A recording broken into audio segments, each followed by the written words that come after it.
Hello friends, welcome to the lectures on business regulations. In this video I am going to talk about classification of contracts, or you may call it types of contracts or kinds of contracts. See, basically the contracts are classified under three categories, that is based on enforceability, based on formation of the contract, and based on performance of the contract. The first category, that is based on enforceability. Depending upon whether a particular contract is enforceable or not by the law, or what kind of contracts will be enforceable by law. ಯಾವ ರೀತಿಯಾದಂತಹ ಕಾಂಟ್ರಾಕ್ಟುಗಳನ್ನು ಕಾನೂನು enforce ಮಾಡುತ್ತೆ, ಕಾನೂನು enforce ಮಾಡಬೇಕಾದ್ರೆ ನಮ್ಮ contract ಯಾವ ರೀತಿ ಇರುತ್ತೆ. So based on enforceability of the contracts you can classify contracts under various categories. We will see one by one then. And the second category, according to the formation of a contract, that means the beginning stage, how a contract comes into existence, relating to the making of the contract, how do you classify them. And to the last one, performance, that is the discharge of a contract. ಒಂದು contract ಯಾವ ರೀತಿ ಅಂತ್ಯಗೊಳ್ಳುತ್ತೆ, how a contract is discharged, ಅದರ basis ಮೇಲೆ ಕೂಡ ನಾವು ಕಾಂಟ್ರಾಕ್ಟ್ಸನ್ನು different sub categories ಆಗಿ ಕ್ಲಾಸಿಫೈ ಮಾಡ್ಬೋದು. ನಾವು let us study one by one. Contracts classified under enforceability, based on enforceability. The first one is void agreement and the second one is void contract. ಈ ಎರಡನ್ನು ಒಟ್ಟಿಗೆ ಅರ್ಥ ಮಾಡ್ಕೊಳ್ಳೋದಕ್ಕೆ ಟ್ರೈ ಮಾಡೋಣ. What is a void agreement and what is a void contract. Before seeing agreement and contract, let us say what is the meaning of void. null, cancelled, worthless, useless. It doesn't have any value. It is not recognized by law. Like let us say, for example, this is 2021. Suppose if you bring the old 500 and 1000 rupees currency notes which has been banned 3-4 years back, do you think it is valid now? Do you take that money now? No, it is worthless. It is not valid. ವಾಯ್ಡ್ಗೆ ಇನ್ನೊಂದು ಅರ್ಥ, ಅದು valid ಅಲ್ಲ, ಅದು ಸರಿ ಇಲ್ಲ. It doesn't have any value, it doesn't produce any value ನಾವು. So cancelled ಅನ್ನೋ ಅರ್ಥದಲ್ಲೂ ಕೂಡ ವಾಯ್ಡ್ ಅನ್ನು ತಗೋಬೋದು. Then what is a void agreement and a void contract? See, I have already told you a statement in my earlier videos that every agreement is a contract, but every contract is an agreement. Every contract is an agreement, but all agreements are not contracts. ಯಾಕೆ ಈ ಥರ ಸ್ಟೇಟ್ಮೆಂಟನ್ನು ಕೊಡ್ತೀವಿ ಅಂತಂದರೆ, ಒಂದು contract ಆಗಬೇಕಾದ್ರೆ ಮೊದಲು ಅದು ಅಗ್ರಿಮೆಂಟ್ ಆಗಬೇಕು. ಒಂದು ಅಗ್ರಿಮೆಂಟ್ ಹುಟ್ಕೋಬೇಕಾದ್ರೆ ಅದಕ್ಕೊಂದು ಆಫರ್, ಒಂದು ಆಕ್ಸೆಪ್ಟೆನ್ಸ್ ಇರಬೇಕು. So if there is an offer and an acceptance, it becomes an agreement. But for an agreement to become a contract, you need one more factor, that is enforceability by law. So ಯಾವ್ಯಾವ ಅಗ್ರಿಮೆಂಟ್ಸ್ಗೆ ಎನ್ಫೋರ್ಸಿಯಬಿಲಿಟಿ ಇರುತ್ತೋ ಅದು ಕಾಂಟ್ರಾಕ್ಟ್ಸ್ಗಳಾಗತ್ತೆ. ಎನ್ಫೋರ್ಸಿಯಬಿಲಿಟಿ ಇಲ್ಲದೇ ಇರೋಂತಹ agreements ಎಲ್ಲ ಅಗ್ರಿಮೆಂಟ್ಸ್ಗಳಾಗೇ ಉಳ್ಕೊಳ್ಳುತ್ತೆ ಹೊರತು ಅವು ಕಾಂಟ್ರಾಕ್ಟ್ಸ್ಗಳಿಗೆ ಹೋಗೋದಿಲ್ಲ. So you can put like this: agreement is the first stage in building a contract and final stage is contract. So if an agreement has legal enforceability, it becomes a contract. Otherwise it remains an agreement only. Now coming to void agreement and void contract. If you have to call an agreement as an void, that is cancelled agreement, means contract ಆಗೋದಕ್ಕಿಂತ ಮೊದಲೇನೆ ಅದು cancel ಆಗೋಗಿದೆ, ಅದಕ್ಕೆ value ಹೊರಟೋಗಿದೆ. That means, let us say for example two people are entering into a contract to buy or sell those goods which are banned by government of our country. ನಮ್ಮ ಸರ್ಕಾರದಿಂದ ban ಮಾಡಿರುವಂತಹ ಯಾವುದಾದ್ರೂ ಕೆಲವು ಪ್ರಾಡಕ್ಟ್ಸನ್ನು ಕೊಂಡ್ಕೊಳ್ಳೋದಕ್ಕೆ ಅಥವಾ ಮಾರಾಟ ಮಾಡೋದಕ್ಕೆ ಇಬ್ಬರು ವ್ಯಕ್ತಿಗಳು ಅಗ್ರಿಮೆಂಟ್ಗೆ ಸಹಿ ಹಾಕ್ತಾರೆ ಅಂತಂದರೆ ಅಂತಹ ಅಗ್ರಿಮೆಂಟು ಮಾಡ್ಕೊಳ್ಳೋದಕ್ಕೆ ಚಾನ್ಸಸ್ ಇಲ್ಲ. ಬಿಕಾಸ್ ಆ ಗೂಡ್ಸನ್ನು ಬ್ಯಾನ್ ಮಾಡಿದ್ದಾರೆ. ಬ್ಯಾನ್ ಮಾಡಿರೋ ಅಗ್ರಿಮೆಂಟ್ಸನ್ನು ನೀವು ಹೇಗೆ ಮಾಡ್ಕೊಳ್ತೀರಾ?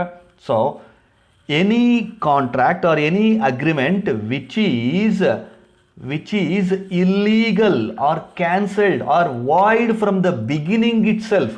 ದಟ್ಸ್ ವೈ ಇದನ್ನು ವಾಯ್ಡ್ ಅಗ್ರಿಮೆಂಟನ್ನು ನಾವು ವಾಯ್ಡ್ ಅಬ್ ಇನಿಷಿಯೋ ಅಂತಲೂ ಹೇಳ್ತೀವಿ. Void ab initio means it is void from the beginning itself. Starting ಪಾಯಿಂಟೇ ತಪ್ಪು, ನಿಮ್ಮ ಆಬ್ಜೆಕ್ಟಿವ್ ಆಫ್ ದ ಕಾಂಟ್ರಾಕ್ಟೇ ತಪ್ಪಿರೋದ್ರಿಂದ ನೀವು ಅದನ್ನು ಕಾಂಟ್ರಾಕ್ಟ್ವರೆಗೂ ಮಾಡೋದಕ್ಕೆ ಆಗೋದೇ ಇಲ್ಲ. Void agreement cannot be started itself because it's objective is bad.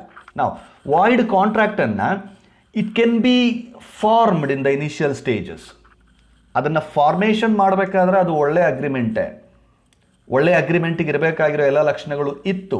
But ಈ ಕಾಂಟ್ರಾಕ್ಟ್ ಆದ ಮೇಲೆ ಅದು ವಾಯ್ಡ್ ಆಗುತ್ತೆ. ನೋಡಿ, observe the difference between void agreement and void contract. Void contract is the one which has failed in the beginning stages it self. ಒಂದನೇ ತರಗತಿಯಲ್ಲೇ ಒಬ್ಬ ವಿದ್ಯಾರ್ಥಿ fail ಆಗ್ಬಿಟ್ಟವನು, ಅವನೇನು ಮುಂದಕ್ಕೆ 2-3ಕ್ಕೆ ಹೋಗೋದೇ ಇಲ್ಲ, ಫಸ್ಟ್ ಕ್ಲಾಸಲ್ಲೇ ಅವನು ಫೇಲು. ಅದು ವಾಯ್ಡ್ ಅಗ್ರಿಮೆಂಟು. ವಾಯ್ಡ್ ಕಾಂಟ್ರಾಕ್ಟ್ ಅಂದರೆ ಅವನು ಫಸ್ಟು ಸೆಕೆಂಡು ಎಲ್ಲ ಮುಗಿಸ್ಕೊಂಡು ಫೈನಲ್ ಡಿಗ್ರಿಗೆ ಬಂದು ಫೇಲ್ ಆಗ್ತಾನೆ. ಅದು void contract. So void contract is a one which is a good contract at the time of making, but after coming into existence due to some unforeseen changes happening in the government policy, those contracts has become void contracts. Let us say there is a contract between two people. ಅದರಲ್ಲಿ one person has died after making a contract. Contract ಮಾಡಿಕೊಂಡಾದ ಮೇಲೆ contract ಮಾಡಿಕೊಂಡಂತಹ ವ್ಯಕ್ತಿಗಳಲ್ಲಿ ಒಬ್ಬ ವ್ಯಕ್ತಿ ಸತ್ತು ಹೋಗ್ಬಿಡ್ತಾನೆ. What happens? The contract comes to an end. It's a void contract. Contract ಮಾಡಿಕೊಂಡಂತಹ ವ್ಯಕ್ತಿಗಳಲ್ಲಿ ಯಾರಾದರೂ ಒಬ್ಬರು ತೀರ್ಕೊಂಡ್ರೆ ಅಥವಾ ಇನ್ಸಾಲ್ವೆಂಟ್ ಆಗಿಬಿಟ್ರೆ ಅಥವಾ ಇನ್ಸೇನ್ ಆಗಿಬಿಟ್ರೆ, ಮೆಂಟಲ್ ಸ್ಟೆಬಿಲಿಟಿಯನ್ನು ಕಳ್ಕೊಂಡ್ಬಿಟ್ರೆ, you cannot enforce that contracts anymore. Therefore those contracts will become void contracts. Or ಇನ್ನೊಂದು ಎಕ್ಸಾಂಪಲನ್ನು ತಗೊಂಡ್ರೆ ನಿಮಗೆ ಚೆನ್ನಾಗಿ ಅರ್ಥ ಆಗಿಬಿಡುತ್ತೆ. Let us say India and China are friends. So friends ಇದ್ದಾಗ an Indian person enters into a contract with a person in China for some business transactions. So ಎರಡೂ ದೇಶಗಳು ಫ್ರೆಂಡ್ಸ್ ಆಗಿರುವಾಗ ಕಾಂಟ್ರಾಕ್ಟ್ ಮಾಡ್ಕೊಳ್ಳೋದು ಕಾಂಟ್ರಾಕ್ಟ್ ಸರಿ ಇದೆ, ಇಟ್ಸ್ ಅ ವ್ಯಾಲಿಡ್ ಕಾಂಟ್ರಾಕ್ಟ್.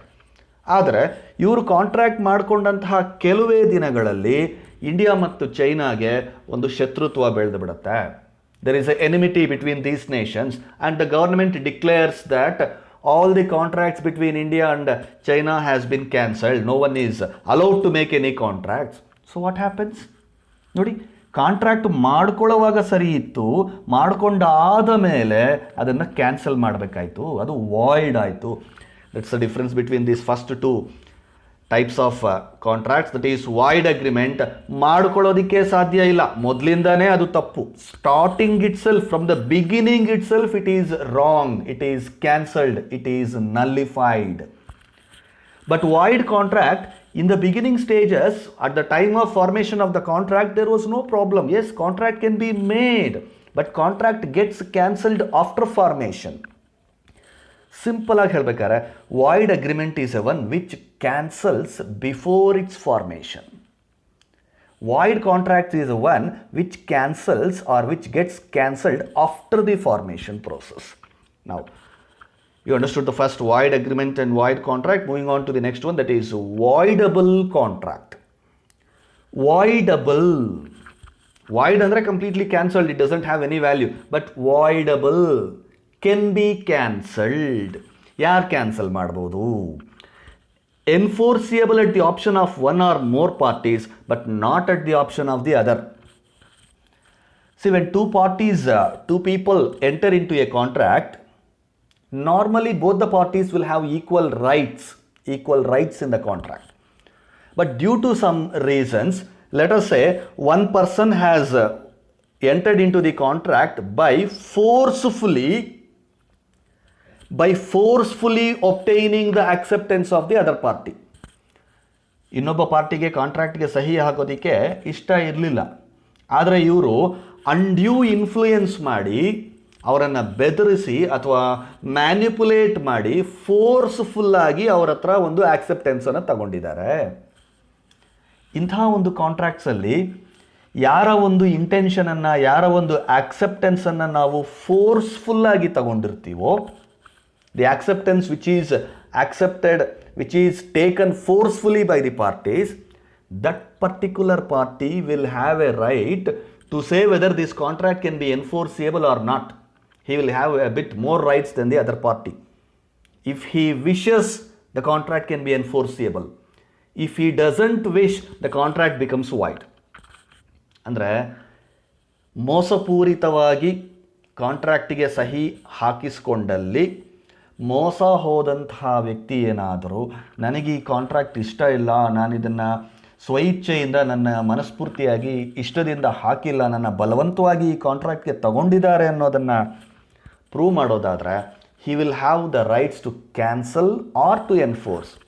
ಇರಲಿ contract ಅಂದರೆ enforce ಮಾಡ್ಬೋದು, ಬೇಡ ಅನ್ನೋದಾದರೆ ವಾಯ್ಡ್ ಮಾಡ್ಬೋದು. Let us understand this voidable contract by taking one more example.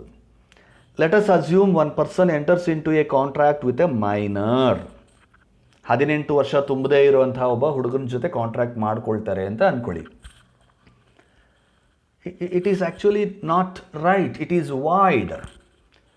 18 ವರ್ಷದ ಕೆಳಗಿನ ಏಜಿನವ್ರ ಜೊತೆ ಕಾಂಟ್ರಾಕ್ಟ್ಸನ್ನು ಮಾಡ್ಕೊಳ್ಳೋ ಹಾಗಿಲ್ಲ, ಆದರೆ ಇವರು ಮಾಡ್ಕೊಂಡ್ಬಿಟ್ಟಿದ್ದಾರೆ. ಮಾಡ್ಕೊಂಡು ಆದಮೇಲೆ ಈಗ ಇದರಲ್ಲಿ ಯಾರಿಗೆ ರೈಟ್ಸ್ ಜಾಸ್ತಿ ಇರುತ್ತೆ ಅಂತಂದರೆ the person who is below the age of 18 years. ಮಾಡ್ಕೊಂಡಾದಮೇಲೆ ಆ ಹುಡುಗ ಏನಾದರೂ ಈ ಕಾಂಟ್ರಾಕ್ಟ್ ಇರಲಿ ಅನ್ನೋದಾದರೆ ಎನ್ಫೋರ್ಸಬಿಲಿಟಿ ಮಾಡ್ಬೋದು, ಅಥವಾ ಇಲ್ಲ ನನಗೆ ಏಜ್ ಆಗದಿರಾನೆ ಇವ್ರು ಕಾಂಟ್ರಾಕ್ಟ್ ಮಾಡಿದ್ದಾರೆ ನನ್ನ ಜೊತೆ ಅನ್ನೋದಾದರೆ he can cancel the contract. So the person who has not attain the age of 18 years, ಆ ಮಗು ಇರುತ್ತಲ್ಲ 18 years ಆಗದೇ ಇರೋವಂಥ ಮಗು, ಅವನು ಹೇಳಿದ್ರೆ ಕಾಂಟ್ರಾಕ್ಟ್ ಕ್ಯಾನ್ಸಲ್ ಆಗುತ್ತೆ, ಅವನು ಹೇಳಿದ್ರೆ ಕಾಂಟ್ರಾಕ್ಟ್ ಎನ್ಫೋರ್ಸ್ ಆಗುತ್ತೆ, ಬಟ್ ನಾಟ್ ದಿ ಅಡಲ್ಟ್. ಯಾಕೆಂದರೆ ಅವನು ತಪ್ಪು ಮಾಡಿದ್ದಾನೆ. He should not enter into a contract with the people below the age of 18 years, but he had entered.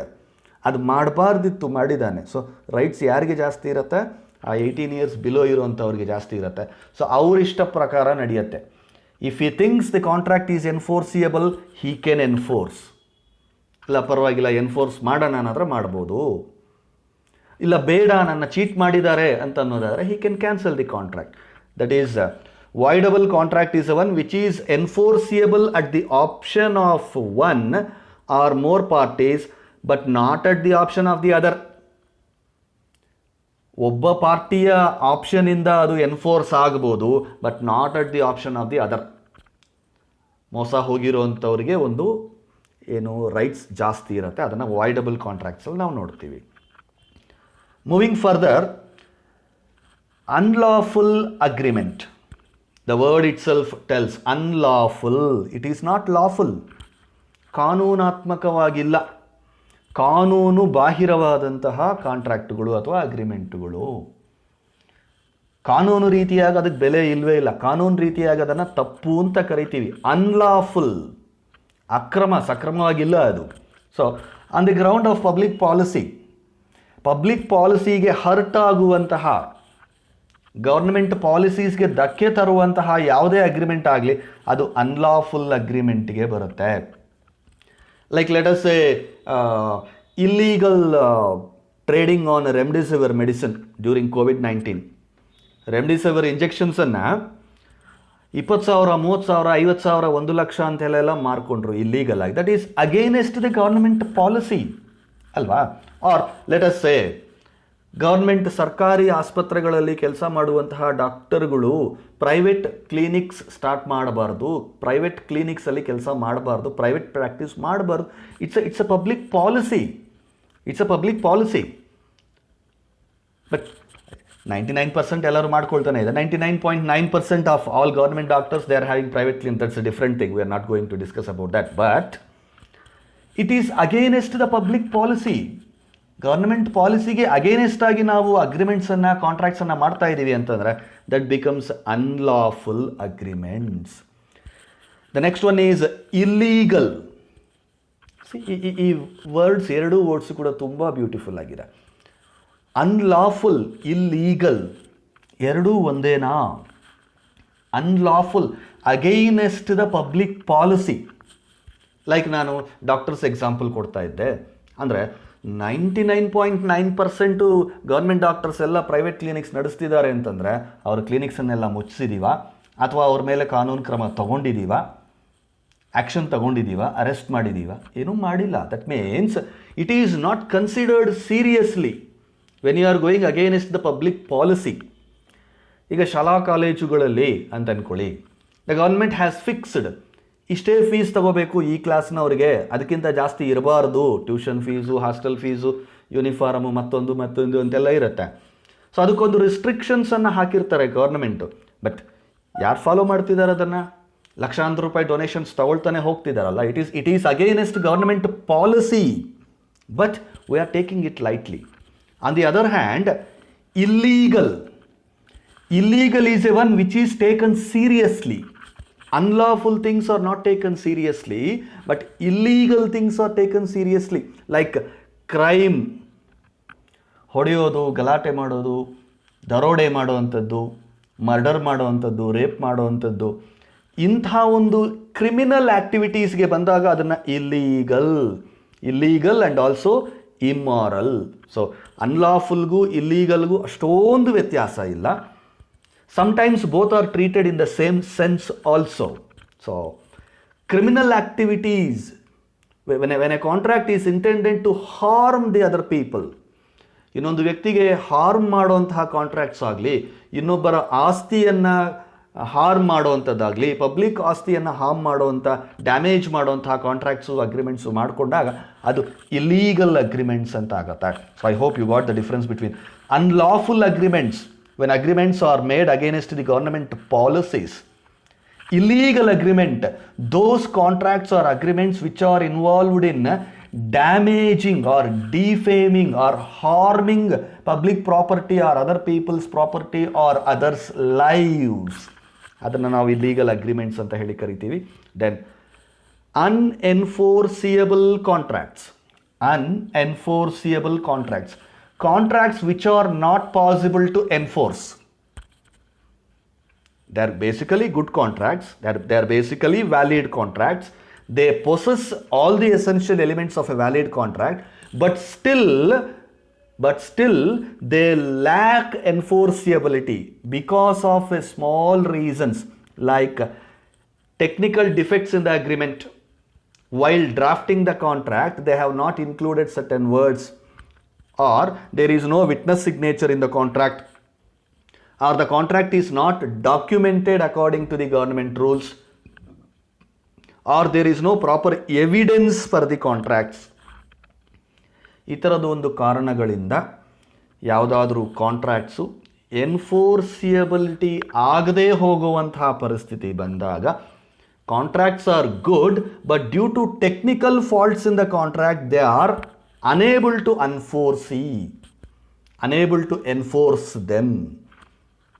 ಅದನ್ನು ಅನ್ಎನ್ಫೋರ್ಸಿಯಬಲ್ ಕಾಂಟ್ರಾಕ್ಟ್ಸ್ ಅಂತ ಹೇಳಿ ಕರಿತೀವಿ.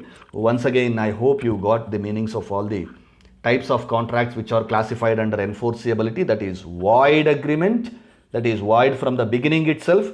Void contract, it is not void from the beginning. At the beginning it is good, but after forming it becomes void. Voidable contract, one party of the contract becomes eligible for enforcing or not. Unlawful agreement, against public policy. Illegal agreement, criminal, damage to other properties or life. Unenforceable, technical faults in the agreements.